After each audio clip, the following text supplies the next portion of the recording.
Dr. Dre, motherfucker. You know I'm mobbing with the D.O. double G. አደረጋለሁ ኮሜንት ለጣፈልኝ ኮሜንት እጥፋለሁ ሼር ያረጋችሁ ናችሁ የዩቲዩብ ቤተሰቦቼ ዛሬ ደግሞ በአዲስ ቪዲዮ ተመልሼ መጥቻለሁ። ቪዲዮ ከተመቻችሁ ላይክ አድርጉ፣ ለሌሎችም እንዲደርስ ሼር ያረጋችሁ፣ ደግሞ ሰብስክራይብ አድርጉኝ። በጌታ በኢየሱስ ስም ማን ረነኝ ለስልክ ብዙ ጊዜ ስናወራ ነበር እኮ ዛሬ ፈርስት ዴታችን እኮ ነው። እንዴት ነሽ?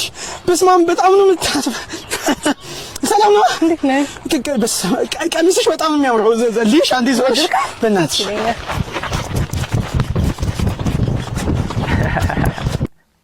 ሻናል አረጋው ያ ፈርስት ዴት ላይ ሊያጋጥም ይችላል። ብዙ ጊዜ በስልክ አውርተም ነገር ስትገናኝ ሊያጋጥም ይችላል። ግን በዚህ ያክል ዳም ነገር አይመጣውም። አሳዛኝ የተባለ መረጃ ተሰምቷል። ታዋቂዋ ቲክቶከር ጃኒ ገብሩ እንግዲህ የመኪና አደጋ ደርሶባት በሆስፒታል በሕክምና ላይ እንደምትገኝ ተነግሯል።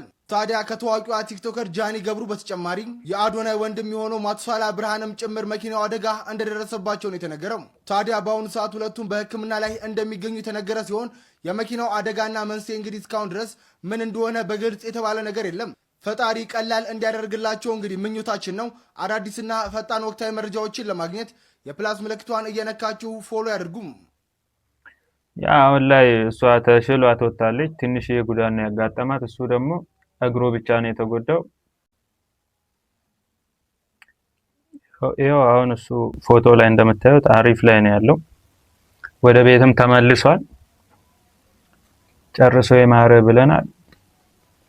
ሰዎች ዓለማችን እንግዲህ ሌላ የኮሮና ቫይረስ አይነት ሳታስተናግድ አትቀርም። ሌላ ቫይረስ ውስጥ ልገባ ነው። ሌላ ፓንደሚክ ሊከሰትባት። ይህም እንግዲህ ሃንታ ቫይረስ ይባላል። ሰሞኑን አይታችሁ ከሆነ የሆነ መርከብ ላይ ምናምን እሱ ቫይረስ ማለት ነው እና በጣም በከፍተኛ ሁኔታ እየተሰራጨ ነው። ነገር ግን እንደ ኮሮና ዴድሊ አይደለም፣ ወይም ደግሞ የሚተላለፍበት መንገድ እንደዛ አይደለም። እሱን ነግራችኋለሁ ምን እንደሆነ። ብቻ እስካሁን ድረስ 12 ሀገራት ገብቷል። እስካሁንም ድረስ እንግዲህ ዩኬ፣ ሳውዝ አፍሪካ፣ ኔዘርላንድ፣ አሜሪካ፣ ስዊዘርላንድ ከዛ ኮሪያ እና ብቻ አጠቃላይ 12 ሀገራት ደርሷል ማለት መሰላችሁ።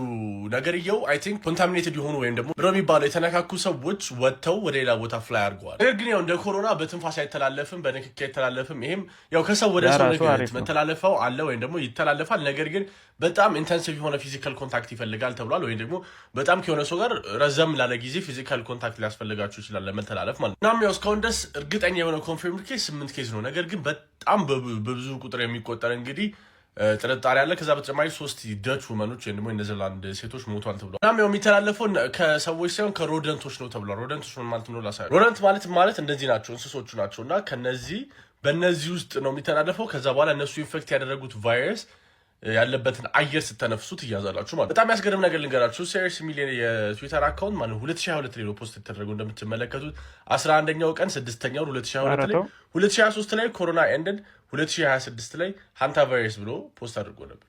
ይሄ ራሱ ሌላ ኮንስፒሬሲ እንግዲህ ከነዛ እንስሳቶች ራሳችሁን መጠበቅ ነው። አሁን ደግሞ ሌላ ትርምስ ምን ማድረግ ይቻላል? በወላይታ ሶዶ ሌባ ይዞ ነው አልቀረም እንደ ይዞ መሄድ።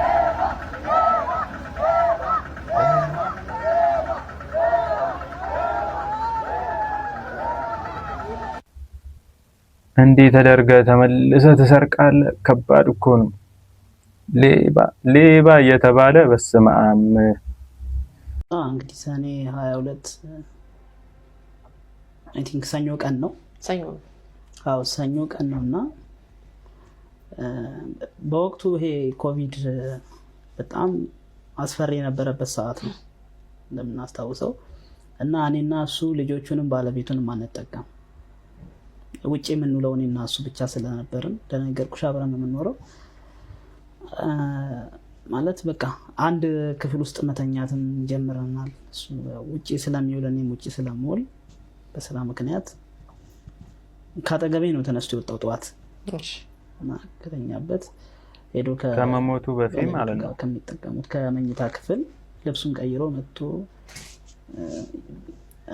ከኔ ጋር ነው ወጥቶ የሄደው ጠዋቱን። ከዛ በኋላ ያው እኔ ከስራ ገብቼ 11 ሰዓት አካባቢ በጊዜ ነው የገባሁት ወደ ቤት። የሚገርምሽ የዛን ቀን በጭራሽ አልተደዋወልንም። ቀን ሙሉ አልተደዋወልንም። ምንም አላይለኝም። ሌላ ጊዜ ያው ወይ ምሳ ሰዓት ላይ ወይ 4 ሰዓት አካባቢ ይረፈድ ሲል ሊደውልልኝ ይችላል። እዛን ቀን ያው ተደዋወልን ሙሉ ቀን። እኔ በጊዜ ነበር ወደ ቤት የገባሁት 11 ሰዓት አካባቢ ገብቼ ቤት ያው ከልጆች ጋር ምናምን አትገናኝም ያ ኮቪድ ምናምን። ከዚህ በፊት ሌላ ኢንተርቪው አድርጎ አያውቅም መሰለኝ። ጨርኩበት ወደ 2 ሰዓት ከምናምን አካባቢ እንግዱ የሱ ጓደኛ ደወለልኝ። አጫሉ ገብተዋል አለኝ። አይ አልገባም አልኩት። ያው ኖርማሊ ነው ይሄ ኖርማል ነው። ሌላ ጊዜም ወይ ስልኩን ቢሲል እሱ ወይ ለልጆቹ ጊዜ መስጠት ሲፈልግ ቤት ሲገባ ስልኩን ያጠፋል። እና እንግዱ እንደዚህ በቤተሰብ ዙሪያ ያለ ሰው በኔ ስልክ ወይ በባለቤቱ ስልክ ነው የሚያገኘው። እንደሌላ ጊዜ ነው ብዬ ስላሰብኩት አልገባም ሲለኝ አልገባም አልኩት።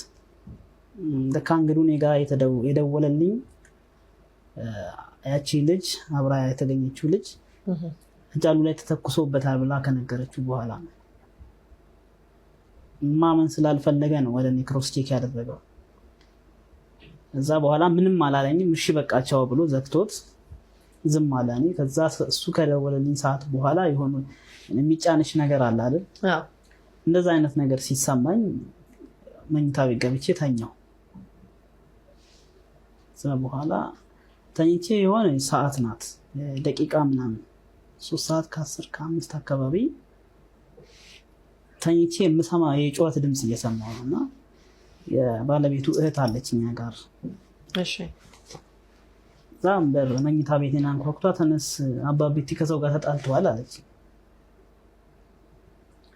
ምንድነው ምናምን ስላት ተነስና ሂድ ምናምን ነገር ሳይሆን ከመኝታ ቤት ተነስቼ መኪና አስነስቼ ወጣሁ። መኪና አስነስቼ ከግቢ ስወጣ ባለቤቱ የውጭ በር ላይ የግቢ የውጭ በር ላይ ቆማ ታለቅሳለች።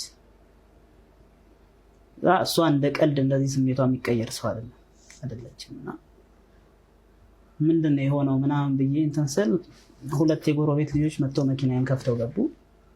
እዛ ወደ ተባለው ቦታ ገላን ኮንዶሚኒየም ነው ይላሉ። ወደዛ ሄጄ ሰማህ ምን እንደተፈጠረ ወይስ ጸብ ብቻ ነው? ጸብ ነው። ፌስቡክ አልከፈትክም? ምን አላልክም? አክቲቭ አልነበረም ባይዘው። እና ያጫሉ ወንድም ነው። እስቲ ሌላኛው ኢንተርቪው ካለ ፈልጌ ያመጣሉ። አጪ ነፍሱን በገነት ያርግልን። እና የዛሬ ቪዲዮአችን ይሄን ይመስላል። ሰብስክራይብ የተደረገ አይደለም ሰብስክራይብ አድርጉ። በሌላ ቪዲዮ እንገናኛለን።